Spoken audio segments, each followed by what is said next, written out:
एक ऊंची पहाड़ी पे एक सोते हुए गांव के ऊपर एक खाली हवेली खड़ी थी। उसकी कभी चमकदार दीवारें अब फीकी और टूटी हुई थीं। कमरे धूल और मकड़ी के जालों से भरे हुए थे। हवेली कभी एक अमीर राजघराने का घर हुआ करती थी, लेकिन अब वो लोग कब के चले गए थे। कहानियों में एक श्राप की बातें होती थीं, एक अंधेरे की जो उसकी दीवारों में रहता था। गांव वाले उस रास्ते से नहीं जाते थे जो हवेली तक जाता था। उनके चेहरों पर डर साफ दिखाई देता था। हवेली खड़ी थी, भूले हुए राजों की निशानी।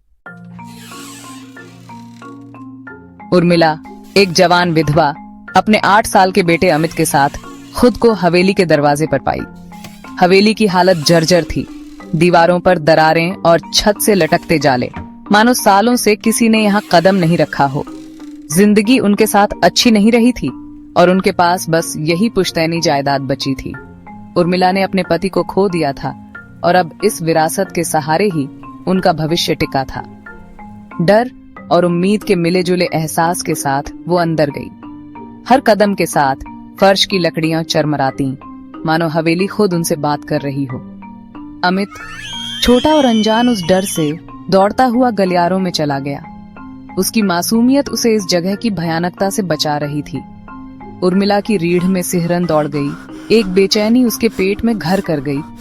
उसे लगा जैसे कोई अदृश्य शक्ति उन्हें देख रही हो, हर कोने से। उसने एक खिड़की खोली, दोपहर के सूरज को अंदर आने दिया। उस अंधेरे को दूर भगाने की कोशिश कर रही थी जो हवेली से चिपका हुआ था, एक कफन की तरह। रोशनी की किरणें अंदर आते ही उसे थोड़ी राहत महसूस हुई, मानो अंधकार का जादू टूट रहा हो। पहले कुछ दिन आम जैसे थे।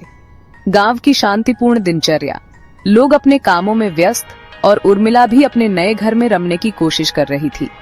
उर्मिला घर को साफ करने और व्यवस्थित करने में व्यस्त रही। पुराने घर की दीवारों पर जमी धूल और मकड़ी के जाले हटाने में उसे कई दिन लग गए। लेकिन जैसे ही सूरज डूबा, अजीबोगरीब चीजें होने लगीं। हर शाम सूरज के डूबते ही घर में एक अजीब सी खामोशी छा जाती थी। अमित ने कसम खाई कि उसने अपनी आंखों के कोने से परछाई देखी। वो परछाई जैसे हर कोने में छिपी रहती थी और अचानक से गायब हो जाती थी। उर्मिला ने फुसफुसाहट सुनी, धीमी और उदास। ऐसा लग रहा था जैसे दीवारों से ही आ रही हो। वो आवाजें कभी कभी इतनी स्पष्ट होती थीं कि उसे लगता था कोई उसके पास खड़ा है। एक रात एक ठंडी हवा उसके कमरे से गुजरी, तेल का दिया बुझा गई और उसे घुप अंधेरे में छोड़ गई।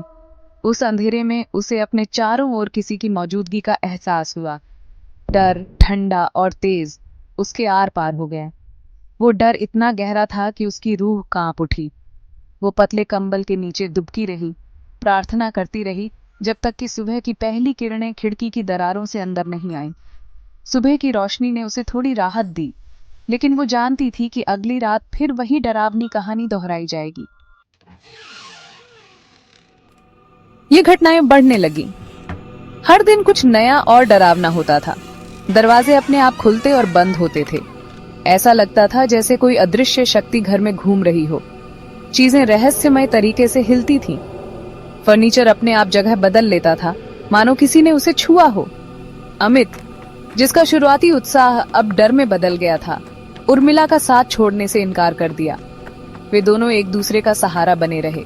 एक शाम खाना बनाते समय उर्मिला को अपने कंधे पर एक भूतिया स्पर्श महसूस हुआ। वह तुरंत मुड़ी, उसकी सांसें तेज हो गईं। वह घूम गई। उसका दिल जोर से धड़क रहा था, लेकिन उसे कुछ नहीं मिला। कमरे में सन्नाटा पसरा हुआ था। उसका डर एक दृढ़ निश्चय में बदल गया। उसने ठान लिया कि वह इस रहस्य का पर्दाफाश करेगी। वह हवेली में होने वाली अजीब घटनाओं का सच पता लगाएगी। उसे यकीन था कि हर घटना के पीछे कोई न कोई कारण है। वह अमित और खुद के लिए, अपने जीवन को डर के चंगुल से मुक्त करने के लिए ये करने वाली थी।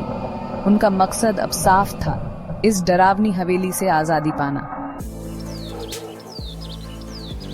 अपने नए साहस से प्रेरित होकर उर्मिला गांव के सबसे बुजुर्ग के पास गई। उसने उसे हवेली के अतीत की कहानी सुनाई। अमीर परिवार अपनी दौलत में अंधा होकर अपने वफादार नौकरों के साथ बुरा व्यवहार करता था। नौकर मजबूर होकर अपने मालिकों के खिलाफ उठ खड़े हुए थे। विद्रोह खून खराबे में खत्म हुआ, हवेली को उनके दर्द की यादों से सना हुआ छोड़ दिया। गांव वालों का मानना था कि नौकरों की आत्माएं वहीं फंसी हुई हैं, न्याय की तलाश में, शांति की तलाश में। बुजुर्ग की बातें उर्मिला के दिल में गहरे उतर गईं। वह अन्याय का दर्द, अनसुने गलतियों की पीड़ा समझती थी। उसने फंसी हुई आत्माओं को शांति पाने में मदद करने का फैसला किया। बुजुर्ग के मार्गदर्शन से उसने एक छोटी सी पूजा की, प्रार्थना की और अतीत के लिए क्षमा मांगी। हवेली अब अलग महसूस हो रही थी, हवा हल्की थी, दबा देने वाला अंधेरा कुछ कम हो गया था।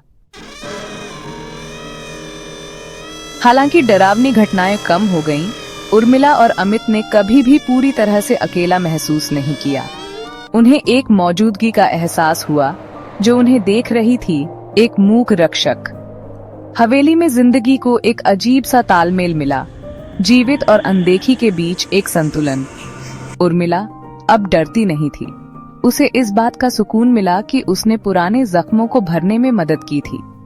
जहां तक पहाड़ी पर हवेली की बात है, वह अब भी खड़ी थी, अब डर का प्रतीक नहीं, बल्कि अतीत और करुणा और समझ